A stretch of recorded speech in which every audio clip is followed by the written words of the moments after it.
Hey, good morning, everyone. Welcome to class number 5 of our course on Network Fundamentals for Cloud. So our class is now being recorded, and I've started sharing my screen. You should be able to see. Uh, and I'm just pulling up the slides where we left last time.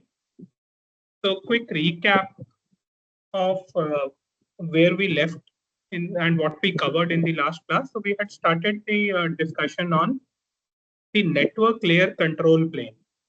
And a few things we said. We said one, the network layer control plane is there are two ways in which can be implemented. The traditional and the more common method that is followed also in the internet is the per router distributed control, where an instance of the control plane runs at every router node in the network. And the other method is the modern but less frequently used and only used in specific types of networks, the approach of centralized control plane, which is the premise behind software-defined networking. So we said we'll talk about software-defined networking later, but we'll first cover the key concepts in per router distributed control plane implementation, which is what is predominantly followed in the internet. We looked at the key function of the control plane, which is the function of routing. And we said the control plane actually determines the route that should be taken from a source to a destination. And once it has that route, it updates the forwarding table, which is thereafter used by the data plane to actually forward packets and implement the local function of forwarding. Now, we talked about different categories of routing protocols as they exist, depending upon how frequently the routes are updated. So we said there can be protocols that are completely static, which means you have static routing tables which are manually often configured and hardly change. And then there can be completely dynamic routing protocols, which can frequently and dynamically, based on network condition changes, update the routing tables and the corresponding forwarding table. We also looked at the fact that routing itself is a function that can be implemented using either the global network information, which we understood is what is done in link state routing protocols, or it can be done with only local distributed information, which is what we saw happens in the case of distance vector protocols. So we saw that link state protocols use the Dijkstra's algorithm. So once they build the entire network topology and that view is consistently created, which itself is done using broadcast of link state advertisements, we saw that the Dijkstra's algorithm can help us find the shortest cost path between any source and any destination.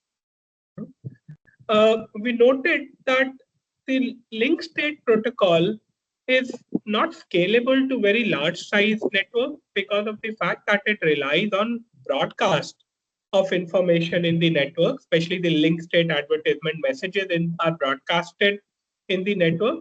And since broadcast has its own overheads and cannot scale to larger networks, correspondingly, link state routing protocols are also designed only to operate in small size networks, and we defined or called them as autonomous systems. Right? We said so these are link state is an intra-autonomous system routing protocol. When we looked at distance vector protocol, we saw that the distance vector protocol doesn't broadcast any information. Rather, information is only shared with immediate neighbors of a node. And this information is not the link state information, but it is actually a distance vector table in which one node tells its neighboring nodes what is the distance or the hop count or the cost via which it has a pathway towards the destination. So it's advertising that distance vector table to its neighbors.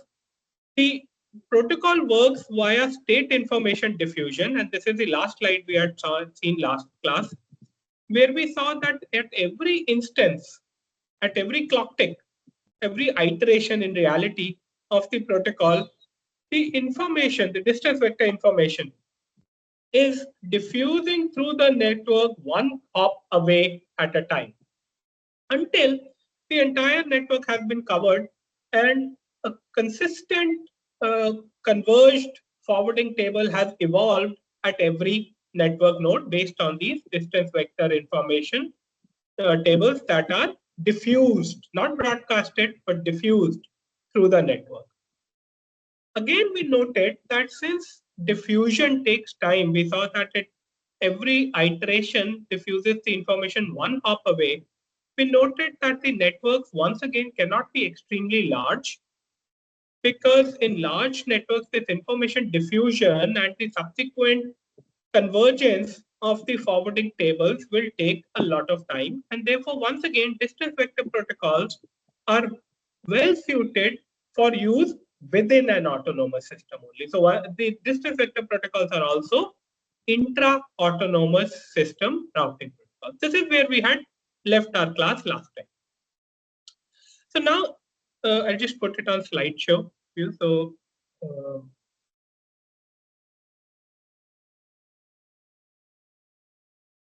this is what we had covered.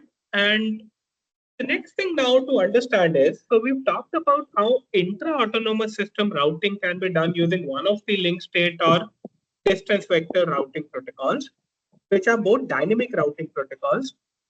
In the rare cases when the network is extremely small, you need neither of them. You can even statically configure the forwarding tables using an operator controlled command line interface tool or a GUI based utility. You can manually configure the forwarding table because the network is extremely small and predominantly remains static, doesn't change. But if the network is reasonably mid-sized, small to mid-sized, like an enterprise network is, you prefer to have a dynamic routing protocol like the link state or the distance vector protocol, so that dynamic network condition changes can correspondingly result in better routes to be identified. Okay. Now, so far in all our discussion, we've never tried to distinguish between different types of routers. Okay, so Jyoti has a question before I move ahead. Dynamic routing means routers learn automatically and update routing tables using protocols instead of manual ones. That's correct, Jyoti. So when I say static routing, it means there is actually no routing protocol at all. Somebody who's your network administrator or system administrator, he's manually configuring your forwarding tables based on the network topology view. Because it's a small network, he or she can do that. But whenever you use the term dynamic routing, yes, has to be a routing protocol which is dynamically learning of routes based on current network conditions and automatically updating the forwarding table. And this continues every time there's a network condition change, a better route is identified, the same action will continue to happen. Right? So it's dynamic with the network conditions. Okay? So the routing tables or the forwarding tables can be adapted dynamically as per the network conditions. So yes, your statement is correct, Jude. Okay. Now, so I was saying, so far in all our discussion on this routing topic of routing, we've assumed that all routers are identical. There's no hierarchy between routers. They're all doing the same function. And actually, the reason why we've not distinguished between routers is because we have believed so far in all our discussion that the network topology is a flat topology. And so far, that has been that assumption or that understanding has been okay, because we've only been talking about an routing protocol in the context of an autonomous system within an autonomous system, which is itself a small to medium sized network. So we prefer to call it a local area network, a LAN. So it's fine, as all of this has been all fine, but in reality, when we look at the internet, we've seen that the internet is a combination of multiple such autonomous systems, multiple such networks. We've called the internet as a network of networks. So it's basically a lot of autonomous systems that are connected together to form the internet. So in practice, in the internet, our assumption that all routers are identical and that the network is a flat network topology is not correct, right? We've seen that the internet is a hierarchical network topology. Now, if the network was flat, Then the scale of the network, which actually consists of billions of nodes connected via the internet, a flat network topology from the perspective of a routing protocol would have been impossible to handle, because no routing protocol can scale to the size of the network that the internet is, right? So if the internet were a flat network, a single autonomous system, then the routing protocol would have to scale to that level. And that's impossible, because neither can a routing protocol scale to that larger network. We've seen broadcast in link state has its own overheads. Information diffusion takes time in a distance vector protocol. Also, the fact that no forwarding table or routing table can store billions of forwarding entries corresponding to every destination that connects in the internet. Right? So we cannot assume or have our internet as a flat network, and for any routing protocol, a single routing protocol, to scale to that size of the internet. So what we do know now, of course, and what we've said in the past as well, is that the internet, it's not a flat network. It's actually a network of multiple networks. And each of these smaller networks that are part of the internet, they belong to their own they have their own administrative autonomy. Because if it's a BITS Pilani institutional network, then the administrative autonomy remains with BITS Pilani. If it's your enterprise network, the autonomy remains with your enterprise. It's the administrative autonomy. You have your own network administrator who configures and controls the network operations. If you have a mobile network, the mobile network itself is owned by a mobile network operator who has administrative autonomy over that network. So in a sense, we are saying that while the internet is a network of networks, and this is something we had said very long time ago, we are now adding to that, and we are saying that every network within the internet has its own network administrator who has complete administrative autonomy over his or her network, and they make their own individual decisions about how they want to control routing in their own networks. So in that sense, you can say that I am the network administrator for the network that is my home network. I have complete control over how I want to route traffic within my home network. I can use static routing configurations in all my devices and say no dynamic routing. This is the statically configured routing that I'm configuring, and this is how all traffic in my home network should flow. So I have complete autonomy over my network. And this is where the term autonomous systems comes from. Because of autonomy that a network administrator has over his own network, whether an enterprise network, an academic institutional network, a home network, access network like the mobile network, the system or the network is also called an autonomous system. And this term is what is used in literature when we talk about routing protocols. Okay? So the way the internet scales, right, to implement a scalable routing solution is that the internet itself is perceived to be consisting of multiple regions which are known as autonomous systems. You can also call them as domains, but the term used in standards is the term autonomous system. So far, whatever we've discussed is an intra-domain or intra-autonomous system routing protocol. The link state, the distance vector routing protocol, they were both examples or types of routing protocols that run within or intra-autonomous system, which means that the routing is happening uh, between a particular domain where all routers can be assumed to be similar to each other. They are all running the same protocol, whether link state or distance vector. They all do the same thing, all through the same run the same functions. So all routers are of the same type. And that's why our assumption that the network is flat or all routers are of the same type was fine so far, because we were only talking about an intra-autonomous system routing protocol.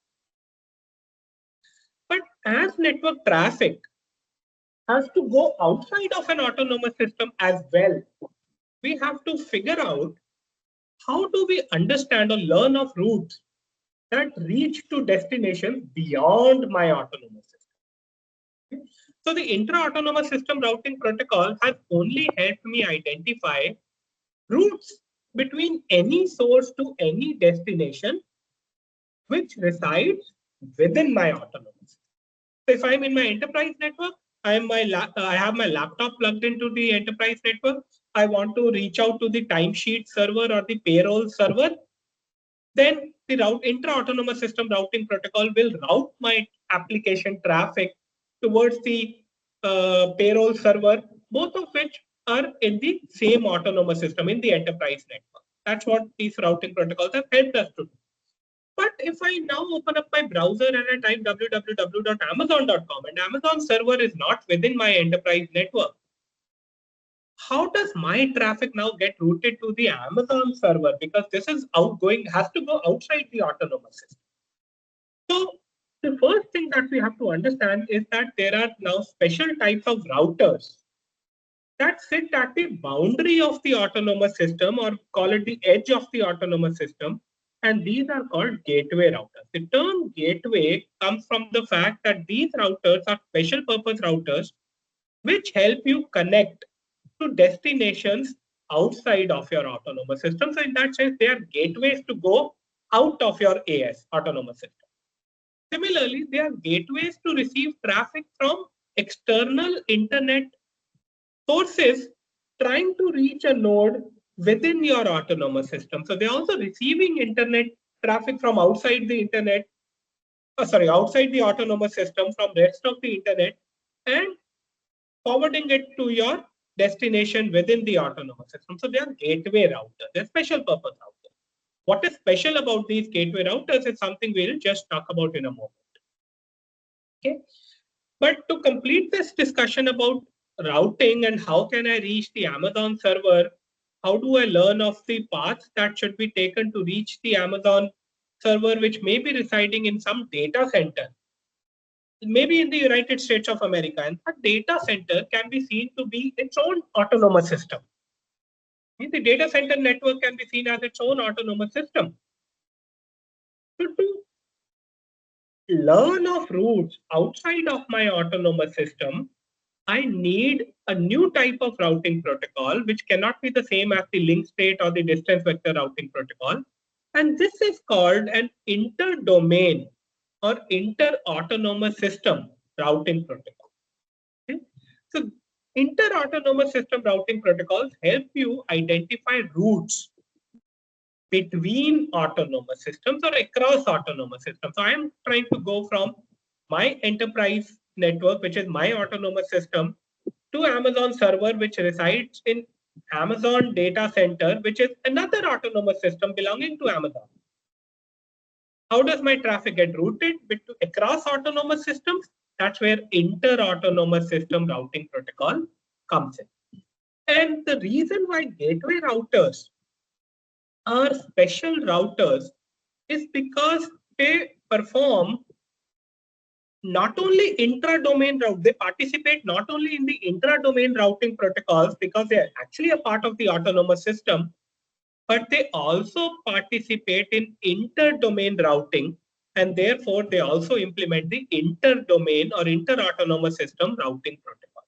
So think of it like this. This is an autonomous system, it's your enterprise. There are routers within which are implementing intra-autonomous system routing protocols in order to help traffic go from one source to one destination within this autonomous. But then you have this special guy who's called your gateway router.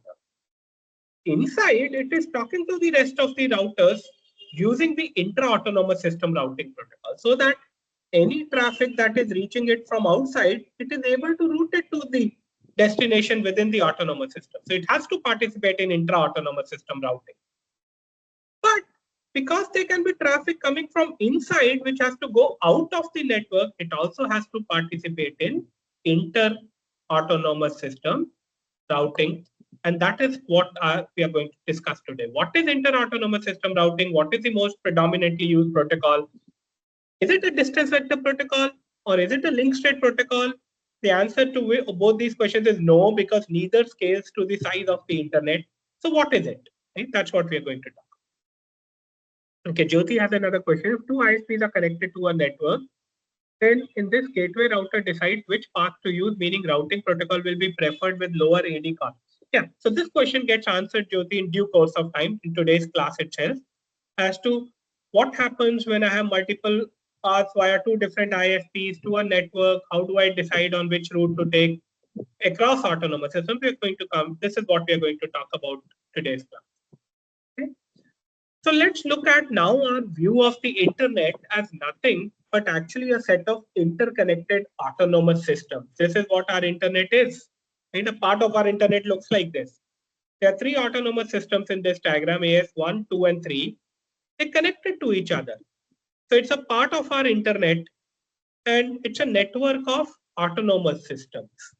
Okay. Now, we've already said that within each autonomous system, you are continuing to run the intra-autonomous system routing protocol. That's the distance vector or the link state protocol. But what we are now saying is that across these autonomous systems, you are also exchanging information which helps you determine the way to reach destinations which are outside of your autonomous system. And this is called inter-autonomous system routing. So if I look at routers within the internet, okay, pick any router in any one autonomous system. In this example, we pick router 1C, right, which is a router within autonomous system 1. We are saying that the data plane in the node 1C has a forwarding table, and the forwarding table in the data plane of node 1C must have entries, forwarding entries, which would be configured via intra-autonomous routing protocols, which is what we learned in the last class. But today we are saying that it must also have forwarding entries that are coming from paths or routes that are learned via inter-autonomous system routing. Because that is the only way that 1C is able to figure out how to send a packet to Amazon.com or Google.com, which are destinations outside of its autonomous system, by having a forwarding table entry in its data plane table. So this is what we are saying. Last time we said intra-autonomous system routing protocols, they determine how forwarding is to be done to destinations within the autonomous system, right? This statement. And they are feeding into the forwarding table entries which enable a node like 1C to decide how to forward the traffic in the data plane in order to reach that destination within the autonomous. Now we are adding to that today, and we are saying that there's another routing protocol, which is the inter-autonomous system routing protocol, which is what is predominantly determining how the traffic should be routed or forwarded such that it can reach external destinations.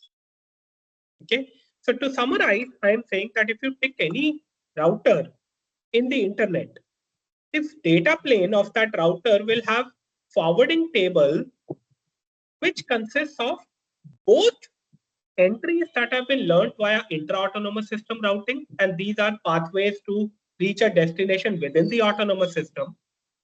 And there are forwarding entries that they have learned, that have been learned from inter-autonomous system routing protocols, and these help decide how to forward the traffic if the traffic has a destination address which is outside the autonomous system.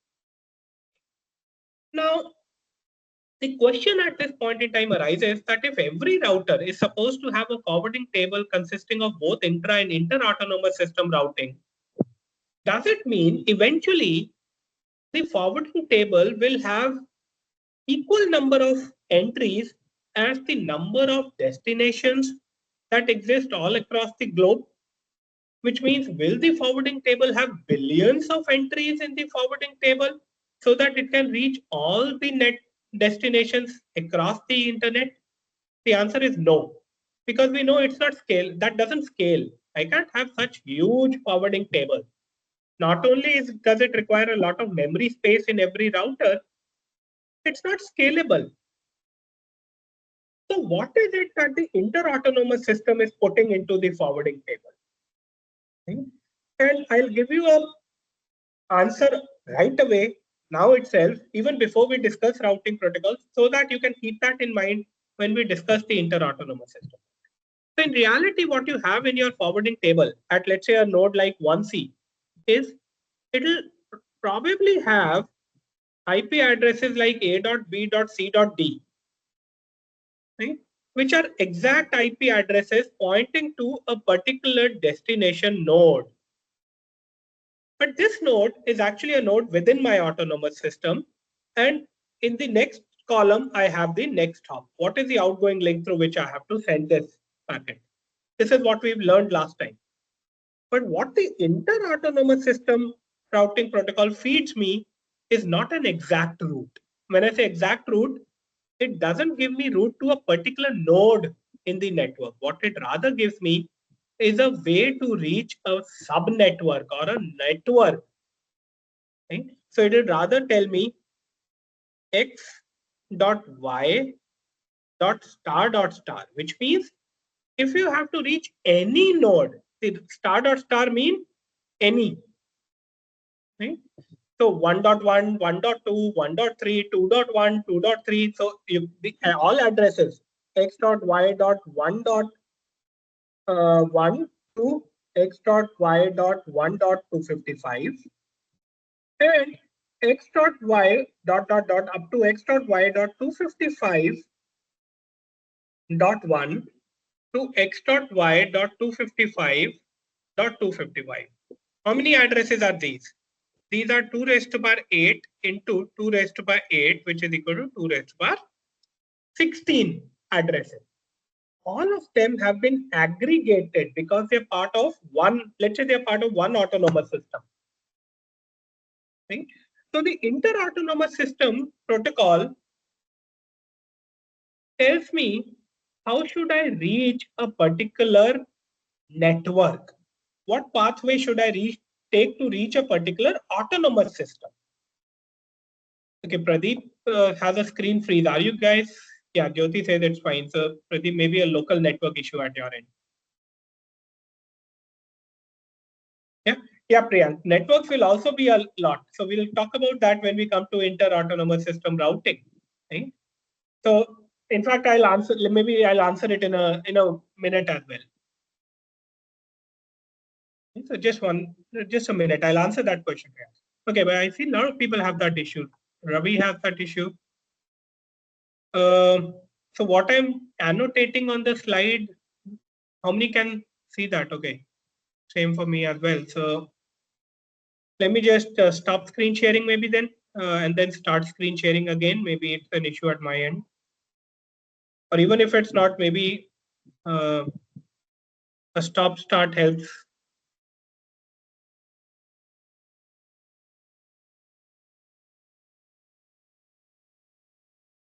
You're able to hear my audio fine, is that correct?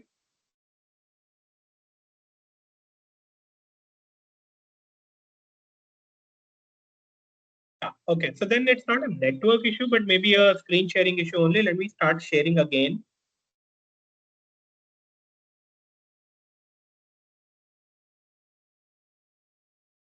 And maybe I'll just put, okay, I see what you've shared with me, the last annotations that I had put in.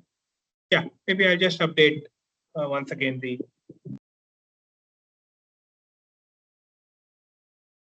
Okay, so we'd covered this. This is something you all see.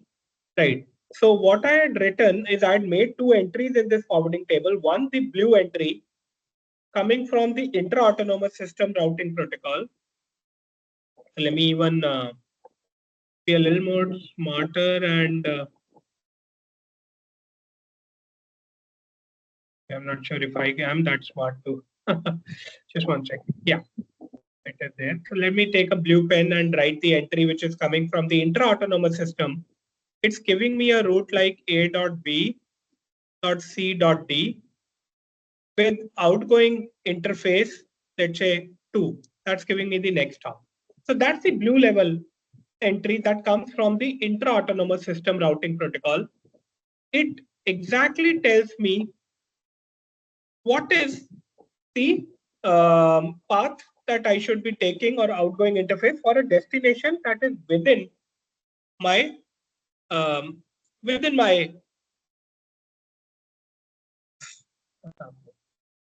now my slide is stuck at change. Okay, we're working now. Should work. Right. So this intra-autonomous system routing protocol is helping me find a path to a destination within my autonomous system, and therefore it actually calls out the destination using its complete address. But for the inter-autonomous system, rather than it telling me a pathway to reach a destination, it rather gives me something like that. x.y.star.star. This is an aggregated address. And to reach this, you should send traffic out via interface 1. So what is x.y.star.star? It's an aggregated 2 raised to the power 16 IP addresses aggregated together. I'm saying any of the IP addresses starting from x.y.1.1 and going up to x.y.255.255, all these 2 raised to the power 16 IP addresses, all of them can be reached if the traffic is sent outside via port number 1. Okay, so this is how I aggregate routes, and instead of putting the exact entry for every destination, I actually put in entries for networks and how to reach them. Now, the question that Priyank had asked me was, even the networks would be a lot. So the answer to that is, while the networks may be a lot, I am only connected to a few neighboring networks. So for me, I can actually say that for some of the destinations, AS2 is a preferred network. And therefore, let's say if I'm 1B, I would say that this is the outgoing interface for reaching all networks which are easily reachable via AS2. And for all other networks, rather than putting explicit entry for them, I can say any other, which means star.star.star.star, any other, go via AS3. So I don't need to actually have entries for every network in the world. So let me take a very specific example of this. I'm in my home network. So within my home network, I will say that to reach specific nodes within my home network, I'll have explicit entries in my forwarding table. But then I will have one more entry in my forwarding table which says that for any other which is not within my home network, the next hop is the hop that takes me to the Wi-Fi access point. That's my gateway router. So I can aggregate routes and I say that these are my preferred pathways to reach specific networks. But for all other networks, I don't have a specific pathway, and therefore they can go via a default next hop. So this is what we call as, in a forwarding table, a default route. A default route is a route which, if there's no explicit preferred forwarding path for reaching that destination, then you take the default. Okay, so Priyank, I think you put something on the chat, and before I could answer, you've got the answer now, right? Yeah, so just like 0.0.0.0/0. That's actually what I'm right now showing as star.star.star.star. So that's the default route. In your enterprise now, look at your enterprise network. In your office, your forwarding table will have entries that help you reach a destination within your enterprise. Those will be explicit forwarding table entries. But if you have to go outside of your enterprise doesn't allow you to go out via multiple exit points. Typically, every enterprise for security perspective has one gateway called the proxy, internet proxy.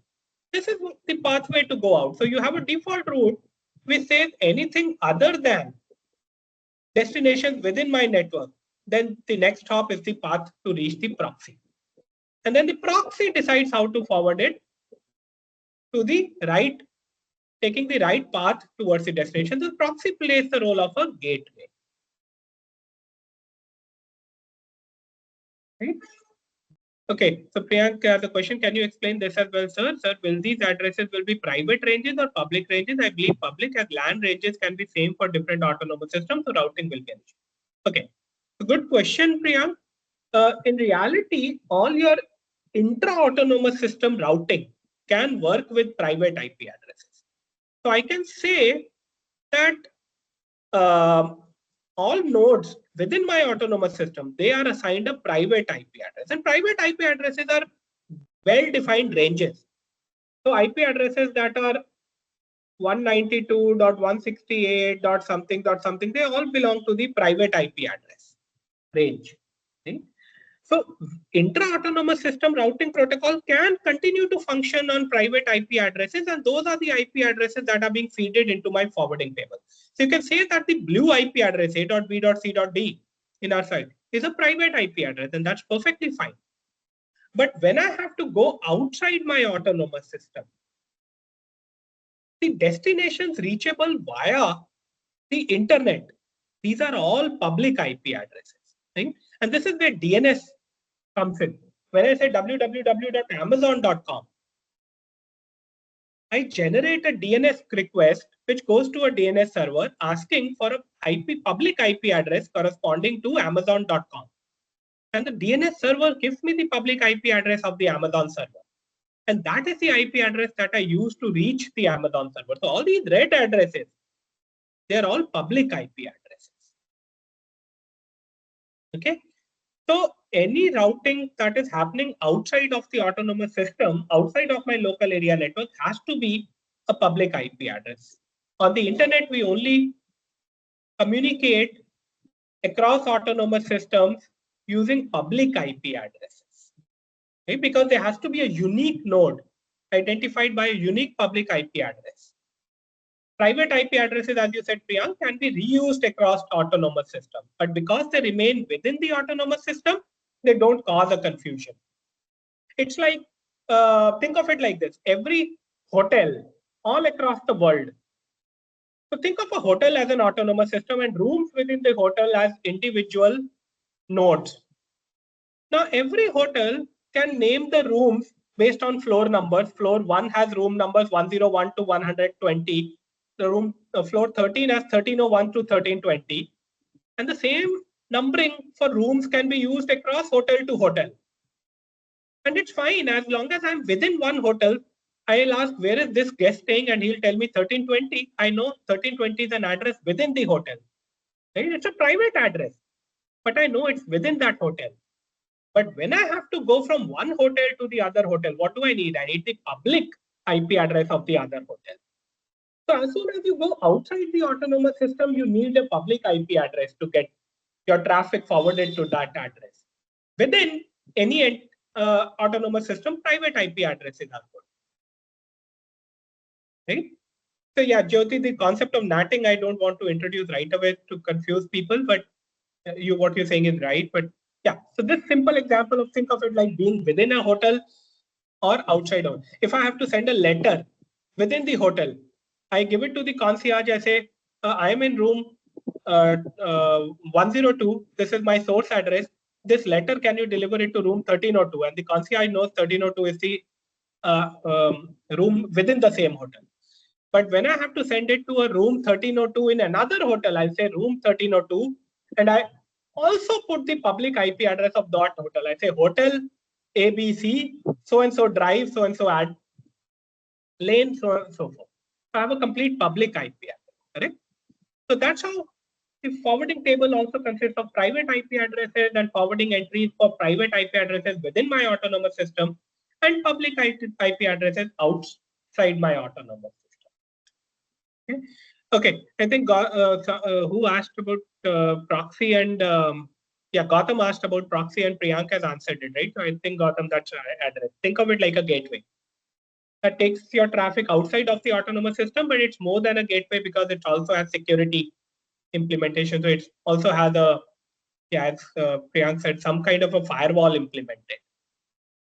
Okay, but it acts as a gateway also. It's a gateway router for all traffic going outside of your enterprise. Okay, so by the way, I didn't ask you this screen freeze is solved, right? You're able to see what I'm writing now. I'm just scribbling now. Yeah, I hope you are able to. Yeah, okay, great. It worked, seems. Right. So inter-autonomous system routing, right? While we said that it helps us learn of how to reach a destination which is outside my autonomous system, and typically I don't learn about destinations outside my autonomous system as in single servers. I rather identify them as networks. So I say, okay, I am within my enterprise, but if I have to reach a network which has a set of nodes, all of which belong to the range x dot y dot star dot star, then this is the path I should take. If I have to reach a network which has a set of nodes, all of which have the IP address m dot n dot star, this is the path I should take.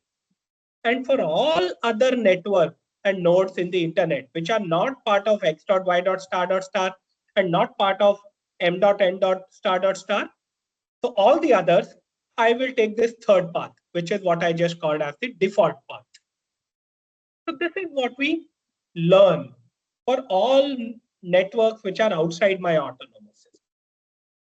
Now, this information which a gateway router learns using an inter-autonomous system routing protocol, the gateway router cannot just keep it with itself. It does not suffice for the gateway router to just keep it with itself, but the gateway router also has to actually percolate it within the autonomous system itself. I mean, a gateway router eventually, when a gateway router learns that there is some network x dot y dot star connected via a path, it has to tell the nodes within the autonomous system also that there actually exists a network x dot y dot star, and you guys can reach that network via me. I am a gateway router. You can reach via me. So inter-autonomous system routing also has some role within the domain as well. It also has a function which forwards this information learned from outside via the inter-autonomous system routing. It percolates that even within the domain. So in this slide, we are saying suppose a router in autonomous system 1 receives a datagram which is destined outside of autonomous system. Now, there can be many gateway routers. In this example, when you look at autonomous system 1, which ones will you call are the gateway routers? 1C and 1B, both of them are gateway routers because both of them connect to two different autonomous systems. 1C connects to AS3, 1B connects to AS2. Yeah, so Jyoti, as you said, both of them are gateway routers. Now, 1A has received a packet, this packet, over one of its incoming interface. And that packet has a destination IP address, which is a destination outside of autonomous system 1. So should 1A send this packet to gateway 1C or should it send it to 1B? Depends upon whether that destination, let's say if that destination lies in AS3, 1A should be sending it via 1C, correct? But if that destination lies in AS2, 1A should be sending it via 1B. How will 1A learn of this? Whether the destination IP address is better reached via 1B or better reached via 1C. There are two gateway routers. And therefore, it is important for 1C and 1B as gateway routers, as I said, to let the inner routers know of this. They have to percolate this information. So when 1B learns that there's a network AS2, let's say AS2 is characterized by all nodes having IP address x dot y dot star. Let's just say that for now. Now, 1B learns that it is directly connected to 2A, and 2A can help it reach all IP addresses belonging to x dot y dot star dot star. 1B has to further percolate this information within autonomous system 1, saying that if anybody wants to send anything to x dot y dot star, you can reach me. I can be the gateway router to forward these traffic to x dot y dot star. Similarly, let's say AS3 is m dot n dot star. All these nodes have addresses starting with m dot n. Okay? So 1C, when it learns that it is connected to 3A, and 3A belongs to a network that has IP address m dot n dot star, 1C percolates this information within, saying, if you have any packet for m dot n dot star, send it to me. I can forward it for you because I'm connected to 3A, which is the gateway router to the network m dot n dot star. Okay, so this is why I'm saying that intra-autonomous system routing also has a role within the domain as well. These gateway routers, when they learn of a pathway to reach a network which is outside of the autonomous system, they will have to percolate this information to within the network as well. So I think I should always wait before I answer question, because some of you are knowledgeable enough to answer questions for your teammates and it saves my time. So Priyank had a question. I think Jyoti answered it. Thank you, Jyoti. I think as long as Priyank, you're happy with that answer, right? I can keep on going, right? So yeah, so thank you, Jyoti, for answering that. Right. So this is what we see is a function of the inter-autonomous system routing protocol as well. So when AS1, as part of AS1 inter-domain routing, we need to learn which destinations are reachable through autonomous system 2 and which are reachable through autonomous system 3. This is the one of the functions of inter-autonomous routing protocol. So I must, if I am AS1, then by participating in inter-autonomous system routing protocol, I must learn what networks I can reach via AS3. Right? So of course I can reach m dot n dot star, but there are other networks which AS3 connects to as well. So what are all these networks which are reachable via AS3? And what are all these networks that are reachable via AS2? All of this is learned via inter-autonomous system routing. So when 1C participates in inter-autonomous system routing protocol, it learns of all of this. What can it reach via AS3? When 1B participates in inter-autonomous system routing, it learns all of these network pathways. What networks can I reach via AS3? But 1C and 1B cannot just keep it with themselves. They must propagate this information. This is the second important part of inter-autonomous system routing. This information of reachability must also be propagated to all routers, 1A, 1B, all of them within the network as well. That is the only way their forwarding table will have these aggregated routes towards external networks, and they would know whether to forward it to 1C or to 1B. Okay. So now I'll talk about specific protocol which helps you do this. Okay. So okay, let me so let me take a pause on this slide and see if by this time I've confused everybody or all of you are with me of why do I need an inter-autonomous system routing protocol and what are the two functions of inter-autonomous system routing protocol.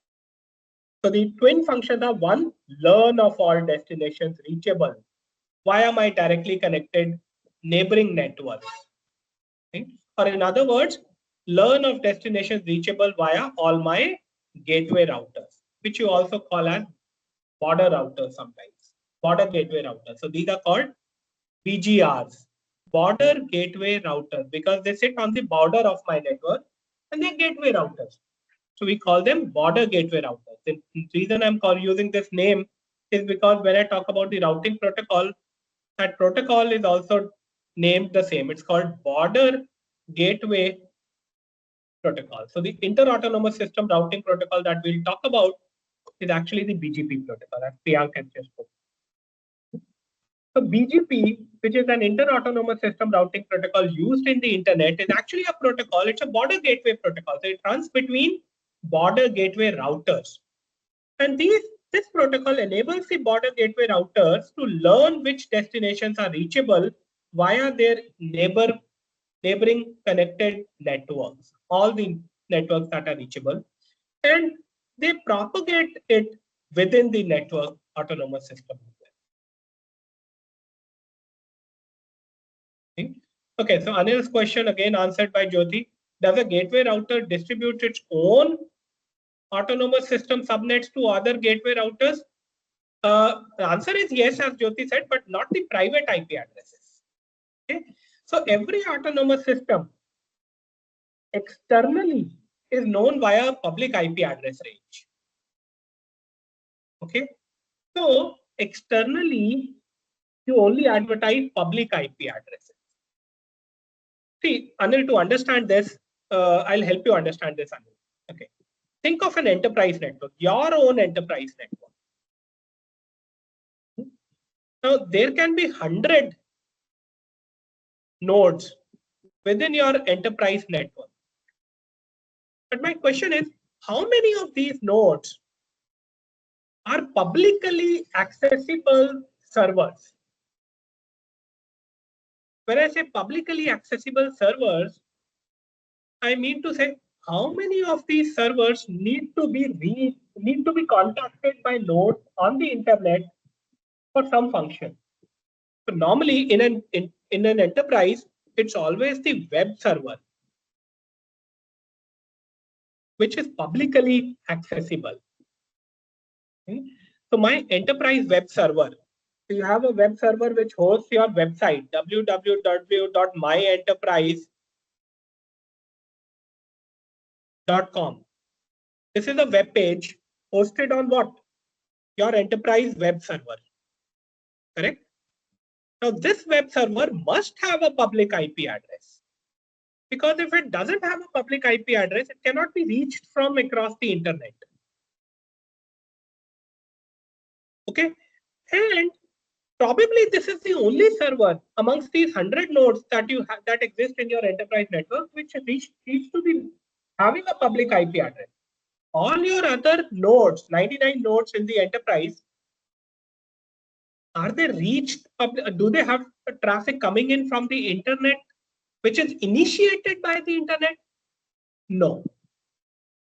Okay, so not all these 100 nodes have a public IP address. Okay? Any autonomous system has a range of IP addresses which are public IP address. It's a range of public IP addresses which are dynamically assigned to some of the nodes in the network using a protocol called DHCP, Dynamic Host Configuration Protocol. You may have come across this protocol name, DHCP. And these IP addresses are only given to those nodes which need to communicate with other entities outside with the internet. Okay, so think of it like a range of IP addresses assigned to a special server in your autonomous system called the DHCP server. A range of IP addresses called the public IP addresses are assigned to your DHCP IP server. Any node which needs to make any internet communication goes to the DHCP server for a transient time frame, gets a public IP address, and uses it to communicate to a node on the internet. Only a web server, which always needs a public IP address, is statically assigned a public IP address. All others get a dynamic public IP address and use it to communicate to the internet. And for all nodes which only communicate within the enterprise network, they don't even talk to the internet, a private IP address suffices. Okay, so the answer to Anil, your question is not every node within a private enterprise or in an autonomous system has a public IP address. They only use private IP addresses. Public IP addresses are scarce resource. Every autonomous system only has a small range of public IP addresses. Of them, Some of them may be statically allocated to some servers like the web server, which always need to be accessible from the internet. Okay. But the other range of public IP addresses that I have, they are assigned to a DHCP server, which dynamically gives it for a temporary time frame to a node which needs intermittent communication over the internet. So if this is clear, then what do I advertise to the other networks as part of inter-autonomous system protocol? I advertise this range of public IP addresses that I hold. That is what I advertise via the inter-autonomous system protocol. Okay, does that help you understand, Anil? I am never advertising private IP addresses outside my autonomous system.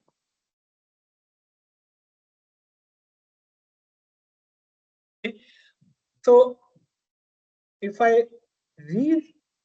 summarize this again, any autonomous system has two sets of IP addresses, a range of private IP addresses, where one private IP address is assigned to every node in the autonomous system, and a pool of public IP addresses. I do not assign a public IP address to every node, so this does not happen. I may assign a public IP address to some nodes, which are like my web server, which has to be always accessible via the public internet. I may assign it a public IP address. The rest I just keep with me for dynamic use, give it to a DHCP server, which is a dynamic host configuration protocol. Other nodes which need a public IP address go to the DHCP server, get a free IP address from this pool, do my IP communication over the internet, and then release this public IP address. Okay, and it is this pool of public IP addresses which I advertise using the inter-autonomous system routing protocol, not the private IP address.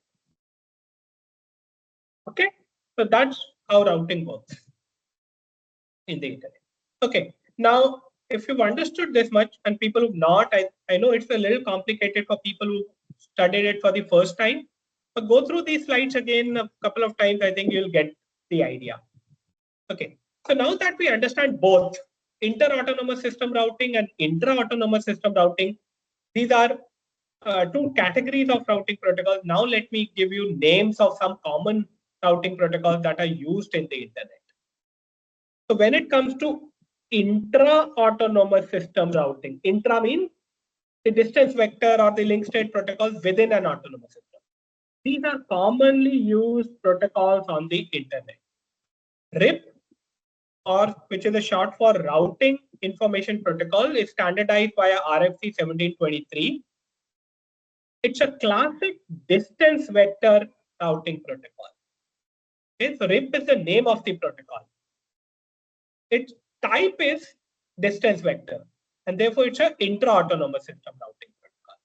So in RIP protocol, the way the standard RFC 1723 defines the protocol, it says it's a classic distance vector protocol. Distance vector information is exchanged between neighboring nodes every 30 seconds. Okay? This is how the standard is. Now, if you look at RIP, it was one of the predominantly used protocols in the internet a few decades back. If you look at today, it's no longer widely used. Most autonomous systems have moved away from RIP. And you can actually remember this by also thinking of it like rest in peace. See? The routing information protocol has become lesser popular today. Only few autonomous systems use it today. See? And the reason why this has happened is because certain challenges exist in routing information protocol when it comes to convergence. The convergence compared to link state protocols is slower, and there have been certain issues or cases where RIP protocol doesn't actually creates routing loops. Okay, under certain conditions in the network. So let's say the information diffusion is happening, the network is yet to converge to a forwarding table, and certain network conditions change, like certain links break, some faults happen. So in very rare such situations, which are, you can say, some boundary cases, the protocol results in some routing loops getting formed in the network. So because of certain challenges in the RIP protocol, people have actually started to move away from it. And that is why this bullet says it's no longer very widely used. But a couple of decades back, it was one of the most commonly used intra-autonomous system routing protocols. Okay? But this is a distance vector based protocol. Another distance vector based protocol which is used as intra-autonomous system is EIGRP. It's a short for Enhanced Interior Gateway Routing Protocol. It's a distance vector based protocol again. It was earlier a proprietary protocol designed by Cisco for its own routers. But later, when Cisco opened up this protocol to the community, it got standardized in RFC 7868. And since then, it's no longer considered Cisco proprietary. It's now a standardized protocol. But neither RIP nor EIGRP are what are commonly used. The most popular intra-autonomous system routing protocol as it exists today is actually OSPF, Open Shortest Path First. It's standardized in RFC 2328, and it's a link state routing protocol. So link state routing protocols, as I earlier also said, they have the shortcoming that they have to broadcast a lot of information. But the benefit of this broadcast is that the network topology is consistently built across all network nodes, and therefore convergence is very fast. The challenges with RIP, which are like routing loops getting formed and all, they don't happen so frequently. I mean, they're rare. So OSPF is today the most commonly used routing protocol within an autonomous system. Okay. Yeah. So as Jyoti said, EIGRP is a combination of DV and link state, right? So it's Cisco proprietary. It's predominantly DV based, but there's some notions that they picked up, some ideas they picked up from link state routing protocols. It's as Jyoti is saying, it's kind of a hybrid. But as I said, neither RIP nor EIGRP is predominantly used today in the autonomous systems. What's most commonly used is OSPF. Okay? So the term shortest path first actually comes from the Dijkstra's algorithm. Because the Dijkstra's algorithm actually creates a shortest path tree. Okay? It actually finds the shortest path between source and destination. That's why the protocol, because it's based on the Dijkstra's protocol, it's a link state protocol. And because it's open source, hence the name Open Shortest Path First. Okay? It's the predominantly used intra-autonomous system routing protocol in the internet today. Okay? So OSPF, as I said, most commonly used today as an intra-autonomous system. O stands for open, which means it's publicly available. Shortest path first comes from the fact that it's a classic link state protocol, uses the Dijkstra's algorithm. It floods, the protocol works by flooding of link state advertisements directly over IP. Right? So it doesn't use a transport layer protocol like TCP or UDP. It directly floods it over IP. If link state advertisement get lost, then they'll get because it's getting broadcast, every node will receive it from multiple of its neighbors. So a loss can be handled. It's a broadcast protocol where link state advertisements are broadcast. The cost is determined, as I said, OSPF defines its own cost function. So it says that the cost can be a function of bandwidth, delay, congestion, all of those factors. And multiple link cost metrics are possible. And every router, because of these link state advertisement, gets a full topology view and thereafter uses the Dijkstra's algorithm to compute the shortest cost or shortest path to the destination. All OSPF messages are authenticated, so security is covered as part of the standard itself, so that no malicious nodes can intrude in the network and generate some bogus OSPF link state advertisements. Okay? So security is taken care of. Now, I'll just briefly talk about another variant of OSPF called hierarchical OSPF. And the reason I'm going to talk about it briefly is because when we come to data center networking, we'll find a lot of use of the hierarchical OSPF. So hierarchical OSPF is actually your same OSPF, but designed to operate in a hierarchical network. So when we talked about pure link state routing protocol or OSPF in particular, we said because of the fact that every router floods link state advertisements, broadcast, this limits the size of the network. But if I want to use OSPF in a slightly larger, I'm not saying very large, but larger than normal sized network. Okay. If I want to implement it in a larger size network, because I have a particular liking towards the OSPF protocol, I know it converges very fast. Right? The routing converges very fast. It's a good protocol. So what can I do? My network size is growing. When I started using OSPF, my network was, let's say, 10 nodes only. It grew to 20, OSPF continued to work well. It grew to 50, I could still live with OSPF. But now I have 100 routers in my network. It's grown enormously large. Can I still use OSPF? So for people who are just hooked to OSPF, want to continue using it, hierarchical OSPF came in. And the protocol is a extension to basic OSPF where they say, okay, if you have a larger network and you still want to continue to use OSPF, but you don't want you want to limit the broadcast region, then you can create a two-level hierarchy in your network. The first leaf hierarchy is called areas.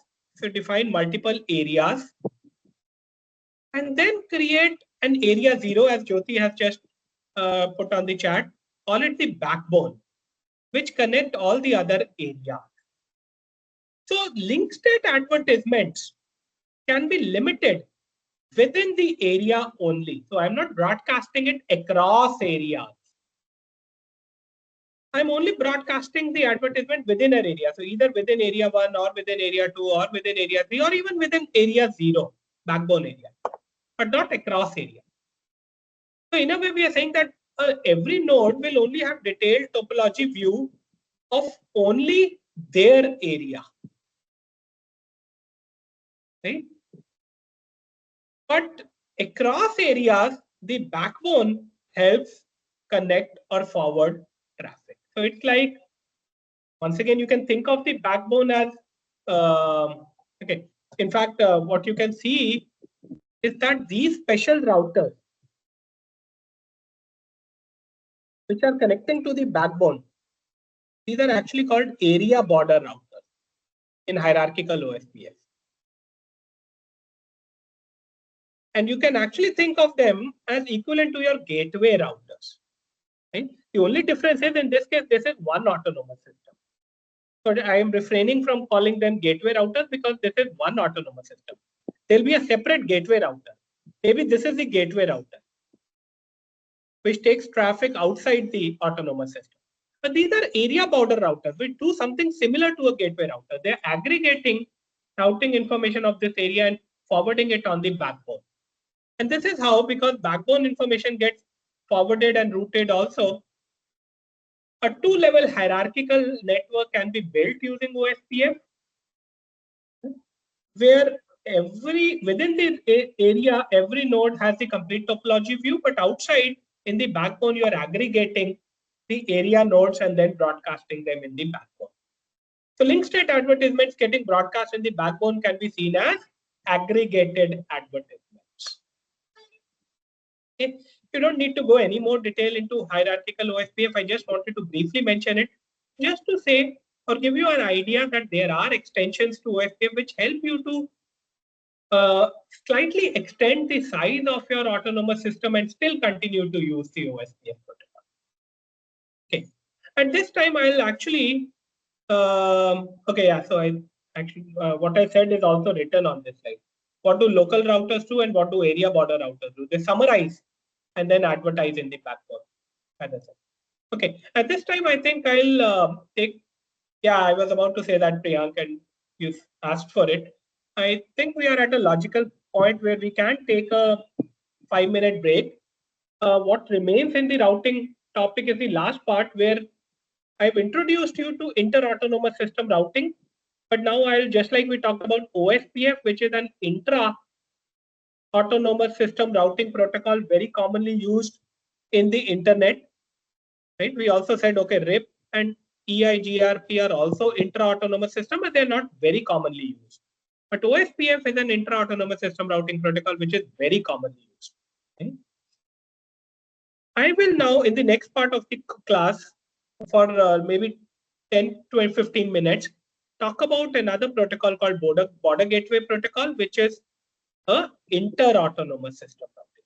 And this is where I'll introduce a concept of a new category of protocol called path vector. So far we've said RIP is a distance vector protocol. OSPF is a link state routing protocol. We'll talk about the third type category of protocol called path vector. That's what BGP is. But that we'll do after the break. So it's 11:41. Take a 5-minute break. Come back by 11:46 and we'll start the class.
Okay, it's 11:46. I think we can start.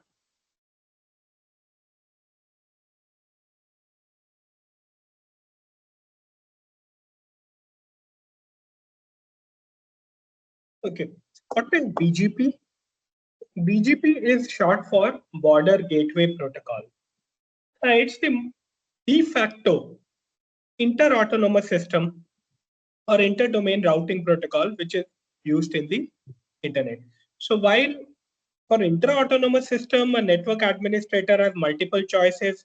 You can use a distance vector protocol like RIP or a hybrid protocol like EIGRP, or a link state protocol like OSPF, which, as we said, is the common choice for people, or even a protocol like ISIS, which is not the Islamic State of Iran and Syria, but it's a protocol which is a link state routing protocol similar to OSPF. So while for intra-autonomous system, an administrator has multiple choices of protocol, for inter-autonomous system, the de facto standard that's followed by everybody in the internet is the BGP protocol. That's the inter-autonomous system routing protocol. And you can say that this is the glue that actually holds the internet together, because if the BGP protocol wasn't there, then the only communication that we could have had is within our autonomous systems and not with others in the connected over the internet. So since BGP, the inter-autonomous system routing protocol, it can be seen as a protocol that allows a subnet. A subnet is a network, a part of the something like, as I said, m.n.star.star. It allows the subnet to advertise its existence, and the destinations that it can reach within that subnet to the rest of the internet. Okay, so sorry, destinations it can reach within and other outside of the subnet to the rest of the internet. So it's a way of saying, let's say the network is m.n.star.star. So it says m.n.star.star is a network. I am here. You can reach me. But these are other networks to whom I can also reach. And this is how I can reach those networks. So it's basically allowing the subnet to advertise and tell to others that I am here. I can also reach these others. Here is who all I can reach. And this is how I can reach them. Okay? And this advertisement that a subnet can make to other autonomous systems is what allows the connectivity or the routing information to propagate. And this is done using the BGP protocol. Okay? So BGP provides every autonomous system a means to obtain, as we said, there has to be two functions. One is to obtain reachability information of other networks that are reachable. So one, BGP provides each autonomous system to obtain subnet reachability information from neighboring autonomous systems. This function of BGP is implemented in a protocol called eBGP. The E actually stands for exterior. The reason it's called exterior is because this is the protocol that your gateway router is running with external gateway routers outside of your autonomous system to obtain subnet reachability information from the neighboring autonomous system. So it's an exterior border gateway protocol, eBGP. But BGP also has to do the second function, which we said any inter-autonomous system protocol has to have two functions. One, obtain subnet reachability information, but two, percolate it. Propagate that reachability information to all routers within the autonomous system. That's what the gateway router does when it looks inside its own autonomous system. It does it inside. That part of BGP is called iBGP, I standing for interior.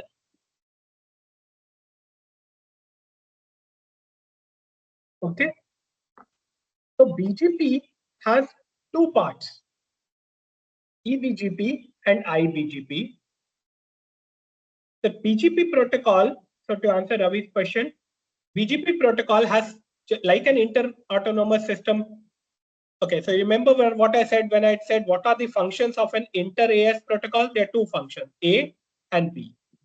Obtain subnet reachability information from neighboring autonomous systems, and two, propagate that information to routers within your autonomous system. These are done by two separate protocols which are part of the BGP family.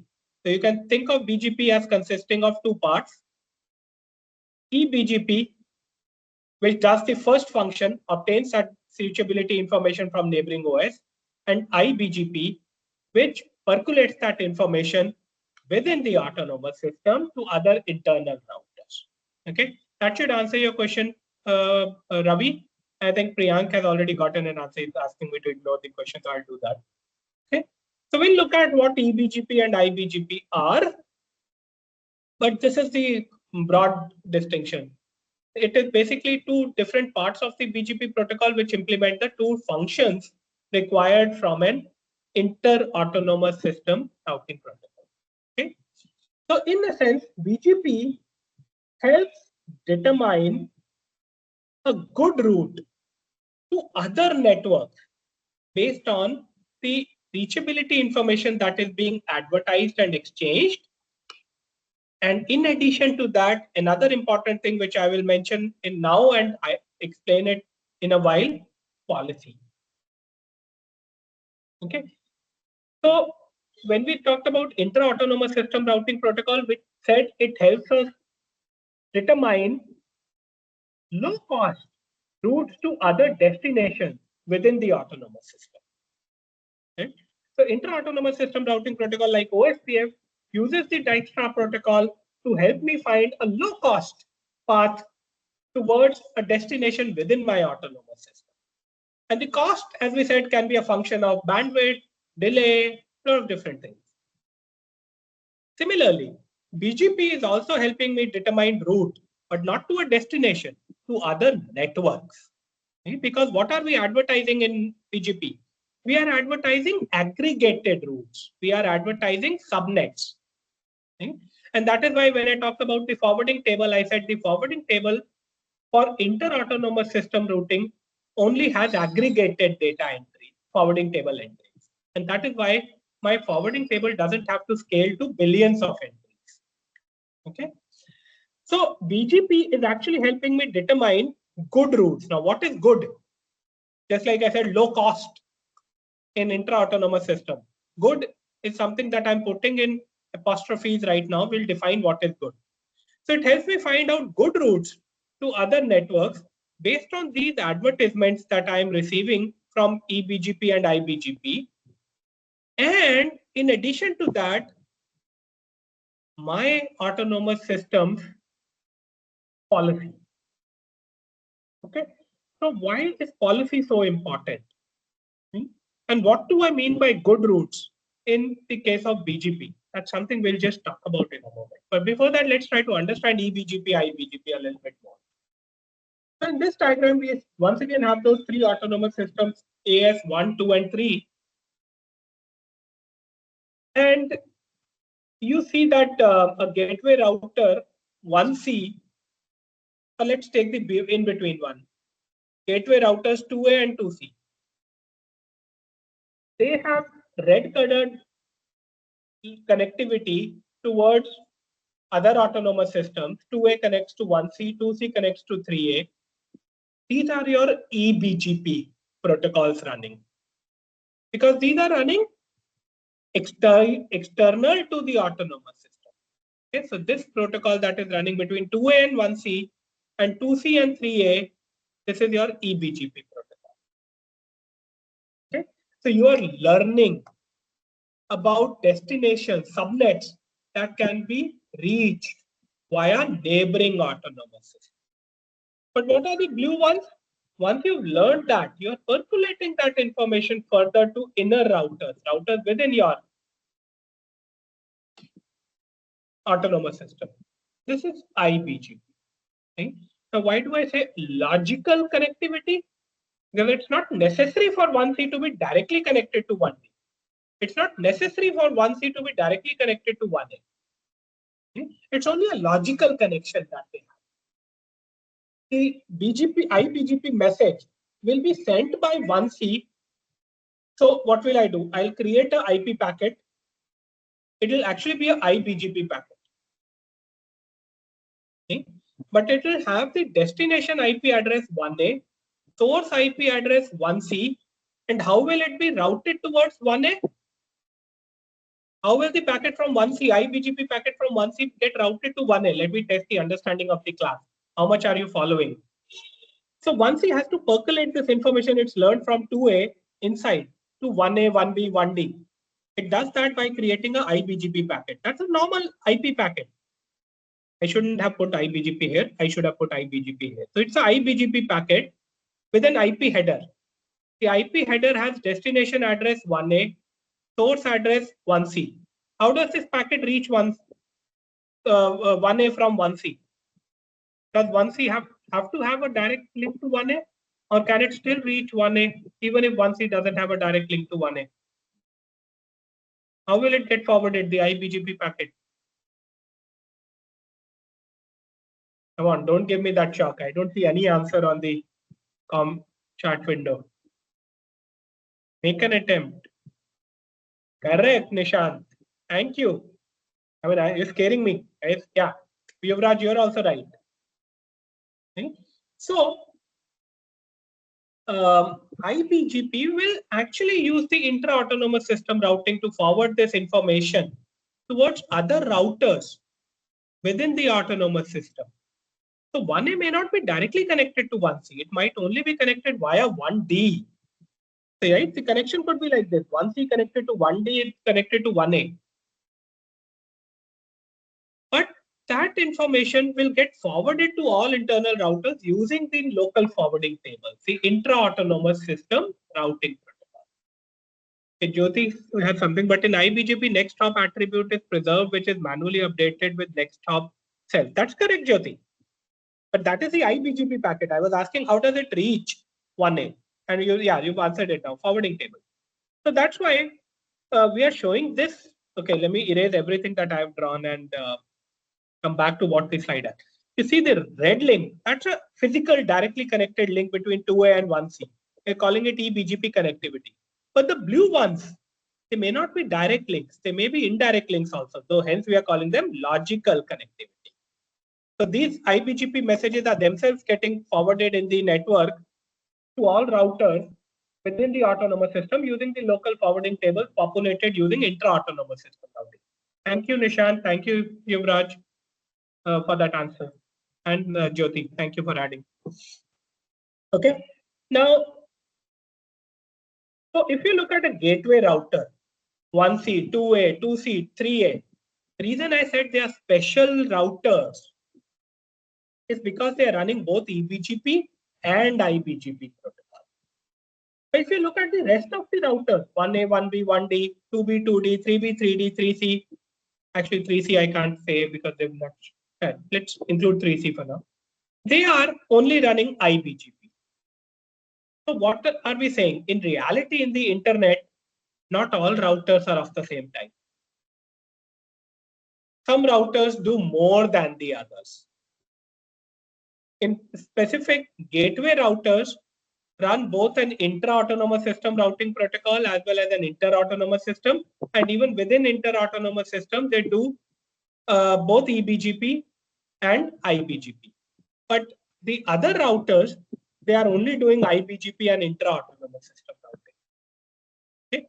Not the eBGP. So there's a hierarchy of routers in other things that exist in the internet. Okay. So let's talk a little bit about BGP.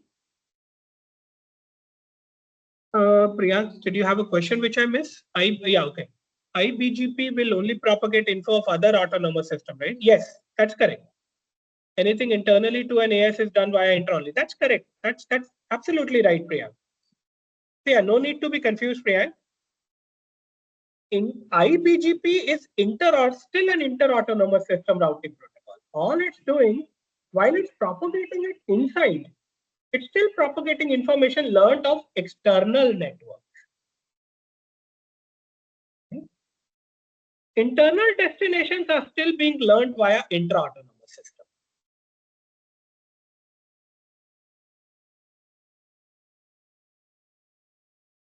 Got it? Okay, right.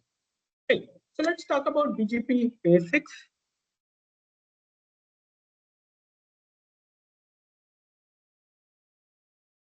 Okay, Hema Bindu has a very fundamental question. IBGP is used within the autonomous system. Actually, IBGP is an inter-autonomous system routing protocol used to percolate the information learned about other autonomous systems within the autonomous. And next part of your question, and also local forwarding table will also be used for the same. What's the difference? IBGP is a control plane protocol, Hema Bindu. It is what is creating the local forwarding table, which is stored in the data plane. This is what we talked of last class if you were present. IBGP, OSPF, RIP, eBGP, these are all control plane protocols. Forwarding table is a table that the data plane uses to go about its business of packet forwarding. The forwarding table is created using the control plane protocols like IBGP, eBGP. Okay, I'll not answer more than that, Hima Bindu. If you're still confused, I'll ask you to go back to last class lecture. Because this is very fundamental question that you're asking. I think I've been taking enough time to help understand, right? Help this understand. You have two functions of the control plane of the network layer. Control plane, data plane. Forwarding table is here. Protocols are here. They are filling the forwarding table. And you understood, okay? Good. Right. So what is the BGP session? A BGP session, so BGP, by the way, uses TCP protocol. It uses a transport layer protocol, TCP in particular, to make sure that the routing messages are not lost. A BGP session is actually a TCP connection that is created between neighboring routers, BGP routers, to exchange BGP messages. What are these messages that they exchange? How is this reachability information exchange? So last slide I just said the information is exchanged like this. I am here. Here is who I can reach and how. So what is in reality? How are we exchanging this information? Right? So in OSPF, we were exchanging link state advertisements. What are we exchanging in BGP? We are advertising what are called as paths to a destination, which is actually a destination network identified by a network prefix. Okay. So what am I identifying? I am one we are saying we are advertising a path to reach a network m.n.star. Okay. And because we advertise a path that is going to be taken to reach a destination m.n.star, we call a protocol like BGP a path vector protocol. Now, how do I identify a path? What is a path in BGP? Let's understand that with an example. Let's say there's this network X, subnet X. Right? Let's say X is what I'm using to denote m.n.star. This is a subnet. I'm using it. I'm using the term X to denote this. So let's say m.n.n x.star is what I'm using in my example to identify a subnet X. Now, subnet X is connected to autonomous system 3. It's reachable via autonomous system 3. Think of it like an ISP or local ISP. And this is my home network. It's subnet X or my enterprise network connected to an ISP. And that ISP is also an autonomous system 3. So node 3A, which is a gateway router via eBGP, will send an advertisement to 2C saying, I can help you reach subnet X. I can help you reach subnet X. And what is the path that 3A is advertising? It says the path goes via me. Autonomous system 3 is the path. So this is a BGP advertisement. 3A is not 3A, neither is 3A allowed, nor will 3A talk about the topology of the network within autonomous system 3. Why? For security reasons. 3A will never disclose how the network inside autonomous system 3 looks like. All it will say is, to 2C, it will say, I can help you reach subnet X, which is a range of IP address m.n.star.star. And what is the path to reach X? Oh, well, it's directly connected to me. So the path goes via me. The path is via AS3. This is what we mean by a path. Okay. And what will 2C do? It gets that information. Okay, let me complete it before I go on. I think maybe the next slide has it. Let me, rather than I talk about this first, let me complete the example, and then I'll come back to the previous slide, right? So AS3 has told, 3A has told 2C, X is reachable via me. It's a subnet reachable via me, and the path is AS3. Okay, what will 2C do? 2C will use IBGP, forward it to 2B, 2A, 2D. Okay, so based on, okay, I forget policy right now. AS2 will forward this information via IBGP. It propagates it to all AS2 routers. So 2A also gets it. Now 2A itself is a border gateway router connected to 1C. What will 2A do? 2A will further forward it to 1C using eBGP protocol. And what will 2A tell? It will also tell the same thing. X is a network that is reachable. And what is the path that it is now going to tell 1C? It will put AS2 in front of it. So it will say that the path to network X goes via me first, AS2, then via AS3, and then to X. This is what we mean by a path. So path is basically a sequence of intermediary autonomous systems through which the packet will get forwarded before it reaches the final subnet or network. Does that make sense?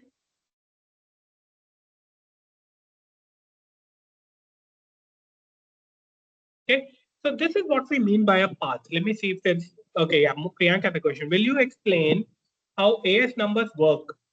We usually put AS numbers when having BGP connectivity. For example, in any public cloud to on-prem connectivity via IPsec. Yeah, you basically identify your autonomous system via a unique autonomous system number. These numbers have to be unique. The AS number has to be unique. Okay, every autonomous system has to have a unique number, and these numbers, just like public IP addresses, which have to be unique, MAC addresses, which have to be unique, all such numbers are managed by an internet body called the ICANN. They will basically make sure that all unique numbers are given. Okay? Priyank, each autonomous system will have multiple LANs. How do we define number of LANs? It doesn't matter, Priyank. An autonomous system is one autonomous system. Whether inside it has multiple subnets, that's fine. Okay, so I can have two subnets as well, X and Y. This could be m.n.star.star, and this could be a.b.star.star. They could be part of the same autonomous system, but they are one autonomous system, so they have one autonomous system number, AS number. Okay. So I will advertise reachability to a subnet X to a subnet Y via an autonomous system number.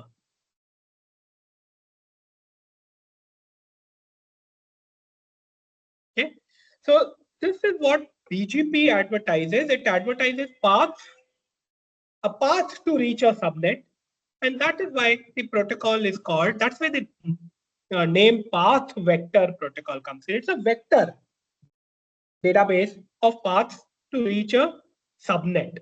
So now compare it with distance vector. How do you compare it with distance vector? In distance vector, I said this is the destination. It was an exact destination, A.B.C.D, an exact destination. I said, this is the cost or distance, 5 hops to reach.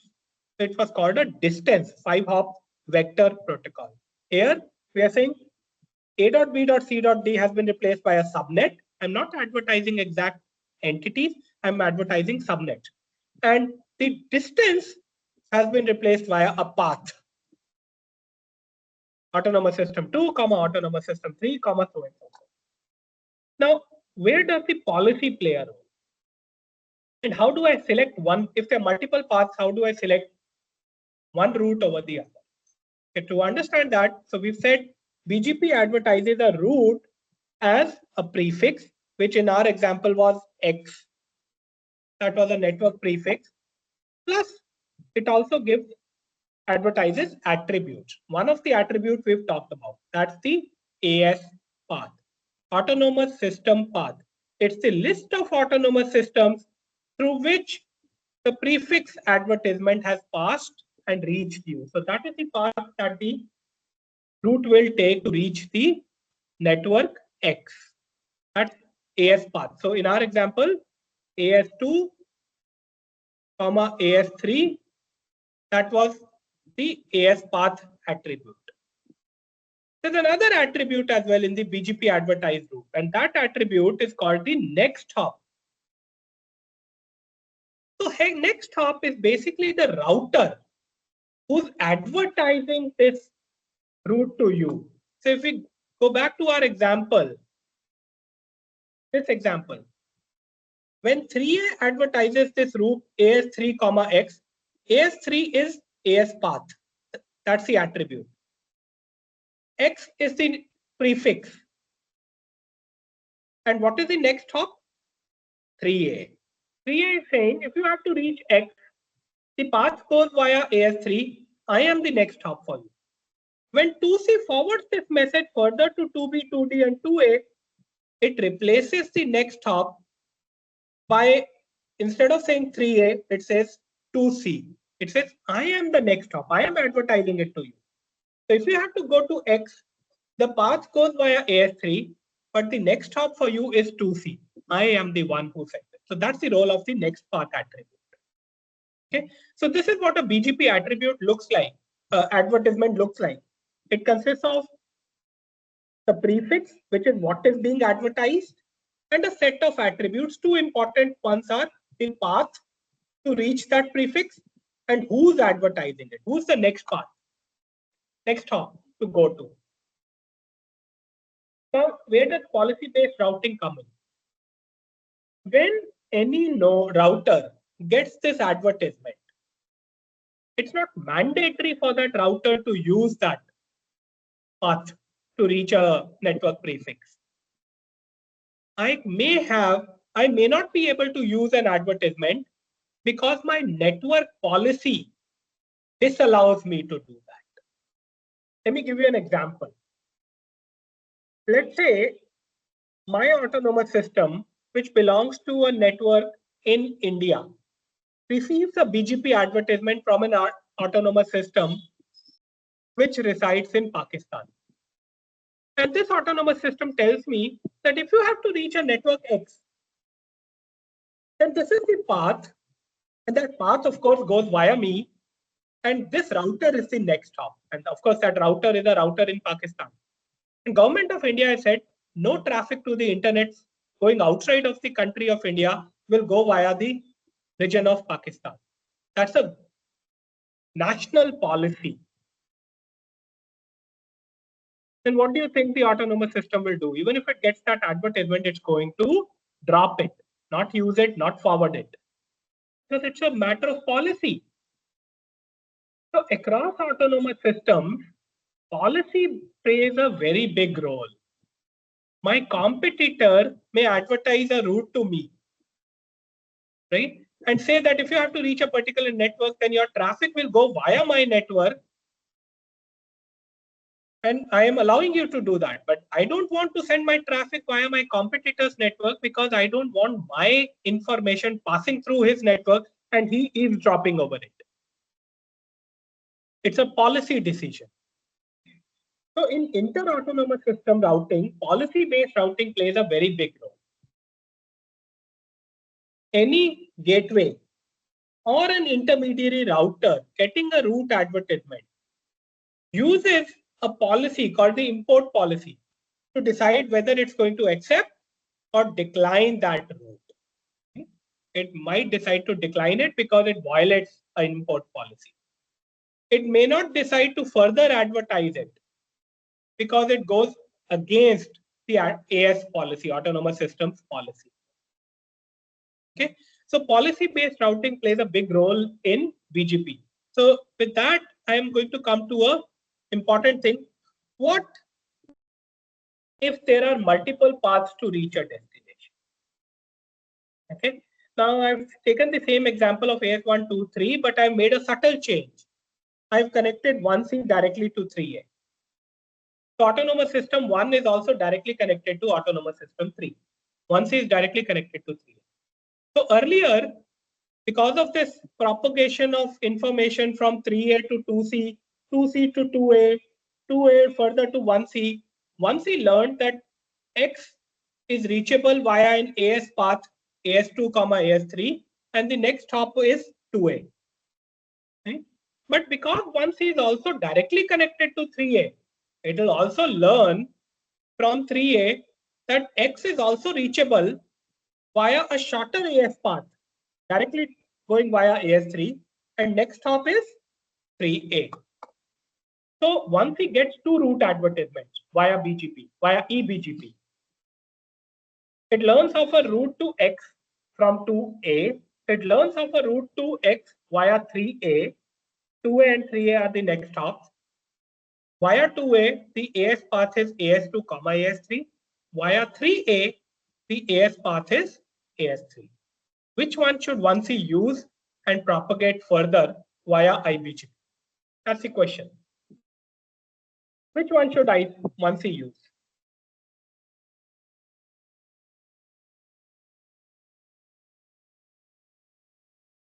Ravi, your question is exactly what we are discussing on this slide. Okay, so Jyoti says AS3.x, and a lot of you say that's the answer, right? That I would say mostly correct, but the right answer is policy takes precedence. Yeah, and that's what Nishant has said. So the first priority goes to policy. Okay, policy takes precedence, and then what all of you have said, the shorter path takes precedence. So in BGP, okay, I'm ignoring that slide. I'm just skipping a few slides which are not so important. Yeah, I'm skipping this also for now. I'll come back to it. So BGP route selection, the question which Ravi asked, if there are multiple paths or advertisements to the same destination subnet, which one should I pick? So the selection, the first rule, okay, for Priyank, the screen is struck again. Do you see a slide that says BGP route selection?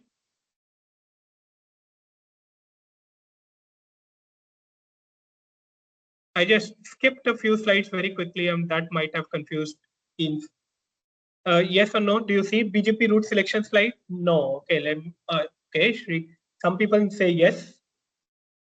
Okay, let me stop sharing again and start sharing. I mean, this is using BGP messages. Okay, then let me stop sharing and start sharing again. I think the challenge is whenever I skip a few slides quickly, then teams have the challenge in sharing. So let me stop sharing and start sharing.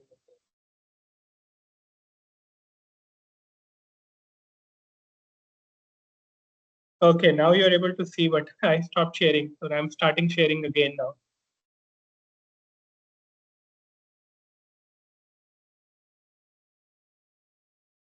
Okay, so everybody should see BGP route selection now.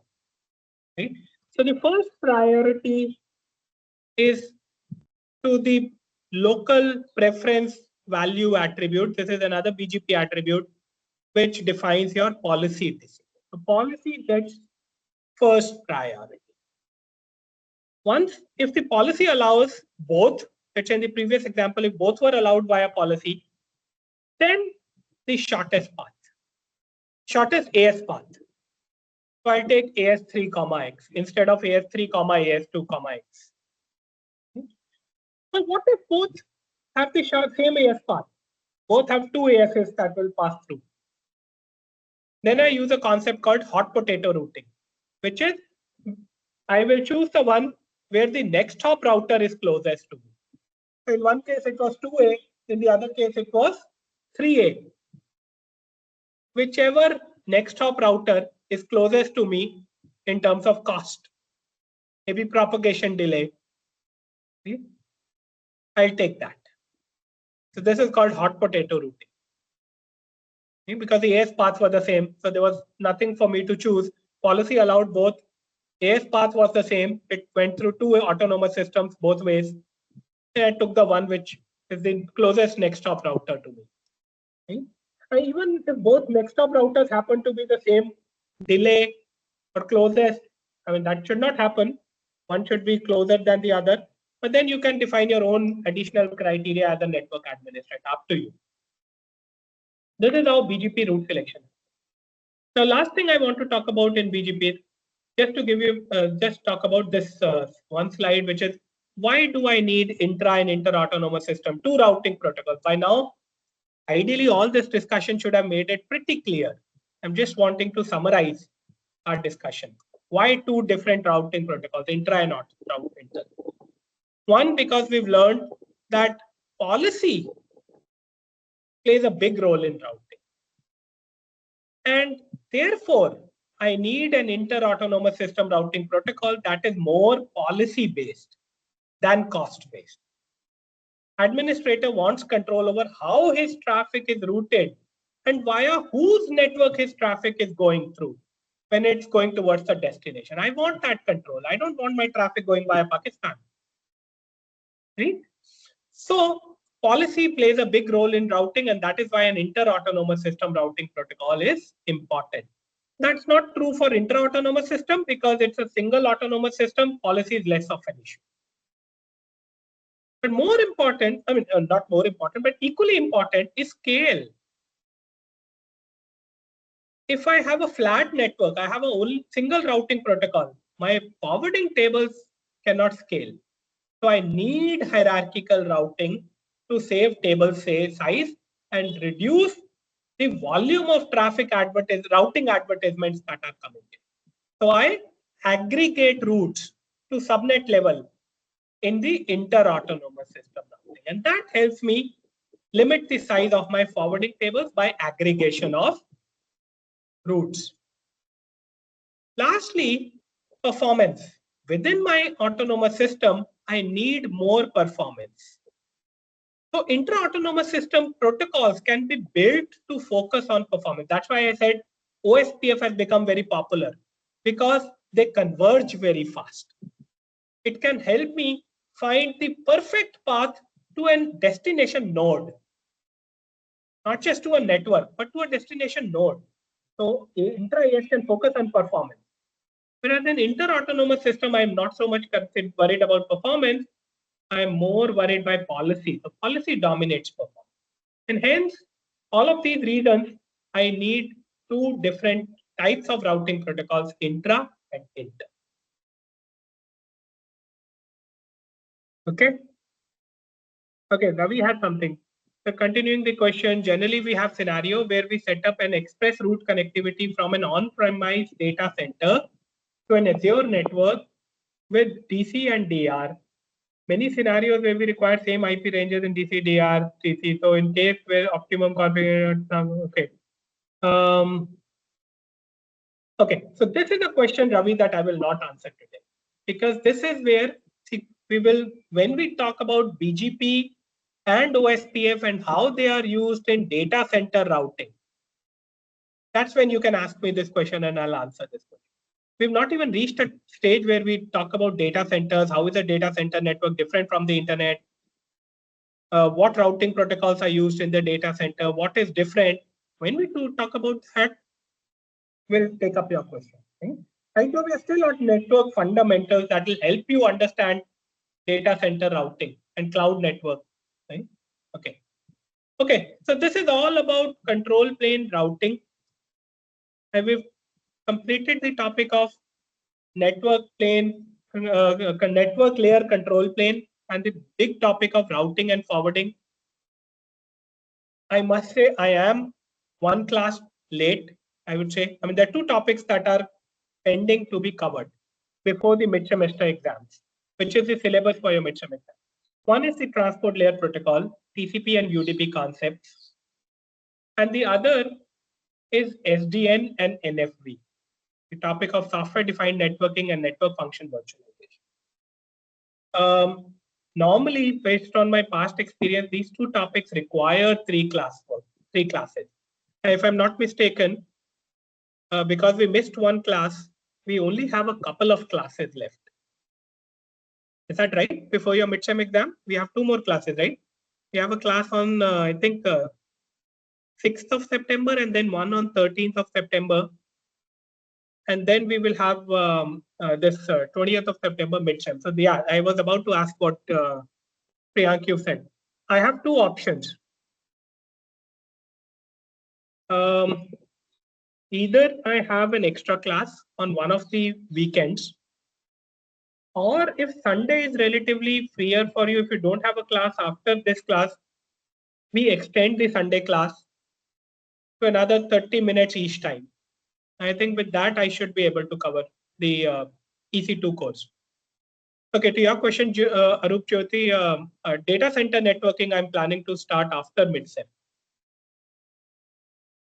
Okay, so my intent up to mid-sem exam is to cover the big module of network fundamentals, which was actually a very large part, and then cover the second module of enabling technologies, SDN and NFV.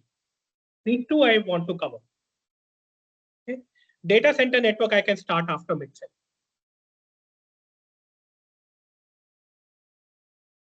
Okay, so Priyank says you have only one class on Saturday. Saturday, same time we can have a class. You have three classes today. Okay, so then Sunday is not a good day. Yeah, the exams, Jyoti, will be conducted in center, not online. Okay, so EC2 is, and the exam is on, not online. You have to go to an exam center. Yes, Arup, in the handout, data center network is mentioned in contact session 8, but see, I don't strictly follow handout. Let me be very honest. I go via the, my intent is for people to learn. I don't rush through topics. If they're taking more time, they're taking more time. If people have questions, I don't want to rush through without answering them.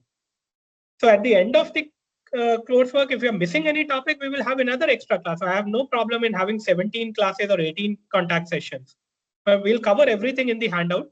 For now, I'm just saying data center network will start after mid-sem. Okay, so I'll try to set up extra class. What's the role of Mercer Metal? Mercer Metal will be the platform you will use in center to take the exam. So the exam is a computer-based exam, but happens in an exam center. Okay, so thank you everyone. Hima Bindu, thank you for confirming same time work. I'll see if I can set up a class. I normally have a class on Saturdays from 8:20 to 10:20. But we can still have another class starting 10:30 to 12:30 as well, or maybe I can set it up from. Will 11 to 1 also be fine for you guys on Saturday? If I set up an extra class 11 to 1. Yeah, that's also fine because you have one class only on Saturday. So let me ask that, what time is your class on Saturday? The scheduled class on Saturday?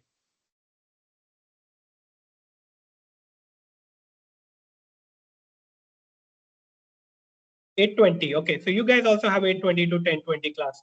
So preferably 11 to 1 so that you are free for half a day on Saturday. So we'll do it. I'll set it up.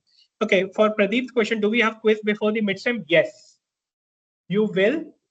And most likely another week, and I should be able to set up the quiz and give it to you. Anyway, you'll be revising for the midterm exam. So the quiz will be a easy thing for you. I mean, you'll actually be able to take the quiz easily because you anyway will be studying for your midterm exams. Okay, so I'll set up the quiz before one quiz before midterm.